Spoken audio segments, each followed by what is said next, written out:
I walked into that HOA meeting just trying to keep the peace. I'd had a long day and the last thing I wanted was drama. But of course, that's when Karen decided to show up. Now, I didn't know her personally, but I'd seen her around the neighborhood, always complaining, always stirring something up. You know the type. This time, though, she took it way too far.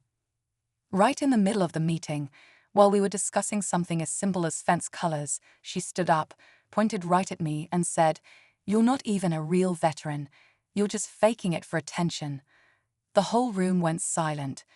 People were shifting in their chairs, avoiding eye contact, like they knew she crossed a line. But no one said anything. Just me and her, locked in that moment. What she didn't know, what she never bothered to find out, was that I served over a decade in the Navy. And not just that, I'm a Navy SEAL. The kind of service that doesn't get plastered all over the place, but runs deep in who you are. Still, I didn't jump to shout it. I sat there, thinking, do I call her out in front of everyone or let it slide? Yeah, that moment changed everything. And what happened next? That you won't believe. I couldn't believe what I was hearing. Karen, the HOA's self-appointed enforcer, was now questioning my entire military service. It was absurd. I mean, I had been through hell in training, deployed on multiple missions, and sacrificed so much for my country. But here she was, sitting in front of a room full of neighbors, making wild accusations like it was nothing. As the silence stretched out, I could feel the eyes of everyone in that room on me, waiting for my reaction. Some of the people in the room knew about my past, but most didn't. I had always kept things quiet. I wasn't one to brag about my service, let alone wear it like some badge of honor in every conversation. But Karen didn't know that. To her, I was just another guy in the neighborhood trying to avoid confrontation. I could feel the anger rising inside me, but I also knew better than to let it boil over. The tension in the room was thick. There were murmurs, some uncomfortable glances, but no one was stepping up to challenge Karen. It was almost like they were afraid of her, or maybe just too tired of dealing with her constant drama. But this was different. I had a choice. Call her out now, or let her continue running her mouth. What will I do? The next few seconds felt like an eternity. I took a deep breath, trying to calm the fire that was building in my chest. Karen's face was all smug satisfaction, like she had just dropped the mic and had the whole room on her side. But something inside me told me this wasn't the moment to explode. I looked around at the neighbors, some of them avoiding eye contact, others seemingly hoping I'd just let it go. I knew most of them didn't have a clue about my past. They just saw me as another regular guy in the neighborhood. The whole dynamic had always been peaceful, but with Karen's constant meddling, things had started to shift. The truth was, this wasn't just about her accusing me of being a fake veteran. No, it was about power, control, and the way she used the HOA meetings as her personal platform. Karen had been pushing for stricter rules on everything: landscaping, parking, noise levels, but it was more than that. She had a way of twisting the conversation until it centered on her ideas, her opinions. Anyone who disagreed became the enemy, and now I had become the target. I could feel the eyes of the room on me, waiting for me to respond, and for a second, I wondered if I should just walk out, let her win. After all, who cared what she thought, right? But no, there was something deeper at play here. It wasn't just her attacking my service, it was her trying to tear down anyone who stood in her way. If I let her get away with this, it wasn't just about me anymore. It was about letting her continue to destroy the community we all tried to build, and that I couldn't let slide. Still, as the tension built, my mind raced. What was the right way to handle this? Should I drop the truth on her and watch her squirm, or should I just turn the tables and show her how easily a real Navy SEAL could bring the whole thing crashing down? The clock was ticking, and the room seemed to hold its breath. The room was still silent. I could hear the faint hum of the air conditioning, the shuffle of papers, and the soft clink of someone's coffee cup. But nothing seemed to break the heavy weight of the moment. It felt like I was in a standoff, me against Karen, the whole room watching to see what would happen next. I could see a few of my neighbors glancing at each other, silently trying to figure out how this would play out. Some looked uncomfortable, others just resigned. They knew how Karen operated, how she had been pushing for more and more control, but now it felt like things had gone too far. I wasn't just standing there waiting to respond to an accusation anymore. This was bigger. It was a battle over respect, integrity, and a fight for the soul of the community. I had served with honor, given everything to my country, but now I was being questioned by someone who didn't know the first thing about what it meant to serve. I could feel the tension in my jaw, the tightness in my chest. It was a test. How far would I let her push before I snapped? But then, in the back of my mind, a thought struck me. If I revealed the truth now, it might feel like a victory, but would it be? What would it mean to put my service on display just to shut her up? Karen didn't deserve that satisfaction. I didn't want her to think she could win just by getting a rise out of me.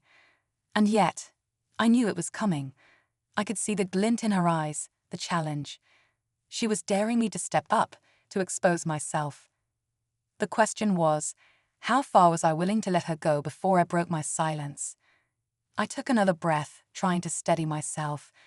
But even as I did, a voice inside whispered, asterisk, it's not just about her anymore, asterisk.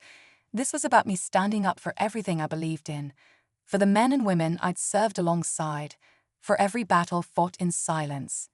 That's when I noticed it, a small, almost imperceptible shift in Karen's posture. She was no longer just playing the part of the annoyed neighbor. Something darker was at play. It was almost as if she was waiting for me to make my move, knowing she had me on the ropes. The question was, who would crack first? Would I reveal the truth, or would she keep pushing until I had no choice but to expose everything? And then the room seemed to hold its breath. The moment had arrived. Just as I was about to respond, a voice interrupted. It wasn't mine, and it wasn't Karen's. It was someone from the back of the room, someone I hadn't even noticed was there. A neighbor, someone who had always kept to themselves. I didn't know much about them, just that they were quiet and seemed to avoid any kind of confrontation. But now, their words cut through the silence like a knife. Karen, you should stop right now. The entire room froze. No one spoke, no one moved. It was like the air had thickened, and for a second, I thought the building itself might cave under the tension. Karen's face turned red, the smugness disappearing as quickly as it had arrived. She whipped her head around, glaring at the source of the interruption.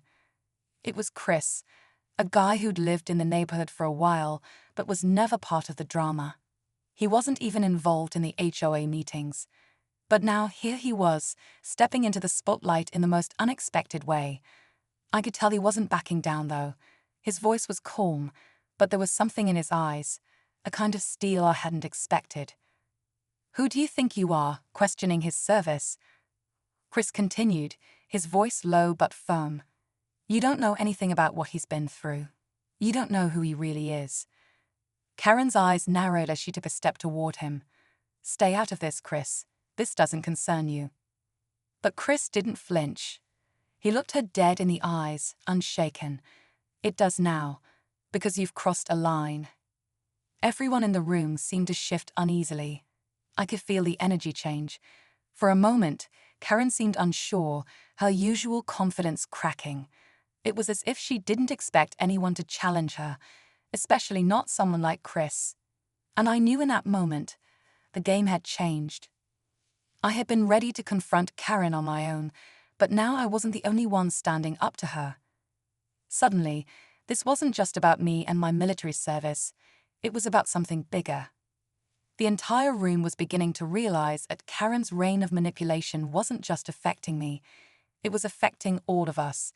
And Chris, of all people, had just thrown the first stone. But as Karen's eyes flickered between me and Chris, I couldn't help but feel a shift in the atmosphere. Something was off. There was a hidden tension that hadn't been there before. And in that split second, I couldn't shake the feeling that what was about to happen would be bigger than anything we had imagined. The stakes had just been raised.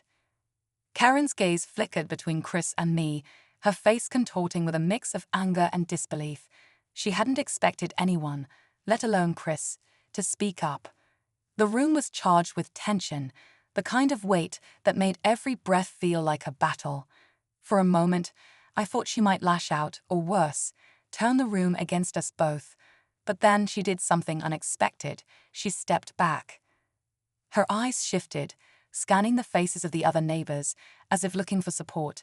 But no one moved. No one spoke. For the first time, Karen was standing alone in her battle, and it was clear that her usual grip on the room was slipping. "You think you can just walk in here and defend him?" she spat, her voice sharp. "You have no idea who he really is." I'd had enough. I'd been quiet long enough. It was time to end this. "I'm a Navy SEAL, Karen," I said, my voice steady. "I've served my country. I've bled for it. So yeah, I'm a veteran. And no, I'm not a fake." The room was silent again, but this time the silence was different. There was no judgment, no whispering, just a collective recognition of what was unfolding. Karen's face paled, and she opened her mouth as if to say something, but no words came out. It was like the air had been sucked out of her, and she was left standing there, exposed. Chris, who had been watching her intently, turned to the rest of the room. "This isn't just about what Karen says. It's about respect for the people who've given everything, for the people who fight for this country. And it's about all of us coming together to stop her from tearing us apart." For a long moment, no one moved.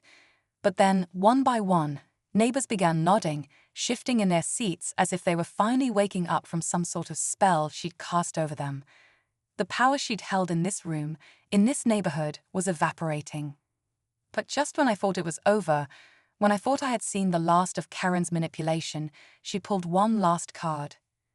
"Well, you might be a SEAL," she said, her voice trembling slightly, "but it doesn't change the fact that you're still nothing but a soldier. You're just a pawn in a bigger game." The words hung in the air, but they didn't have the same power anymore. The room had shifted. It wasn't just about me and Karen anymore. It was about everyone seeing her for what she really was. Someone who used her position to control, to manipulate, to tear others down. But as the meeting came to an end and I started to walk out, a thought lingered. As much as Karen had been exposed, as much as she had lost her hold over the room, I couldn't shake the feeling that this wasn't truly the end. There was something else happening beneath the surface, something I hadn't fully seen yet. As I glanced back at the crowd, I saw a familiar face in the corner of the room, someone who had been quietly observing the entire meeting.